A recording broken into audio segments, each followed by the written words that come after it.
PJ Gubernur DKI Jakarta tiba-tiba menghubungi PLT Kepala Dinas Pendidikan DKI Jakarta ketika melihat siswa SD dipulangkan pada jam sekolah masih berlangsung. Siswa ini mengaku dipulangkan karena guru mereka mengadakan rapat. Heru Budi kaget setelah bertemu siswa SD tidak berada di sekolah pada jam pelajaran. Ia kemudian menanyakan pada siswa kenapa pada pulang. Serentak mereka menjawab sudah pulang karena ada rapat para guru di sekolah. Heru lantas menghubungi PLT Kepala Dinas Pendidikan DKI Jakarta dan menegur. Ia juga meminta memanggil Kepala Sekolah SDN 09 Tanah Tinggi, Johar Baru. Pak Kadis Pendidikan.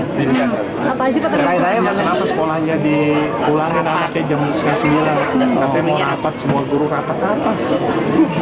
Makanya saya bercandain, besok suruh kasih tahu lagi ya kepada gurunya, besok suruh rapat lagi biar libur lagi.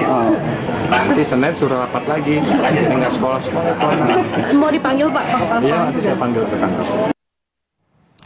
Demikianlah informasi di Kompas Malam, saya Nitya Anissa, terima kasih, sampai jumpa.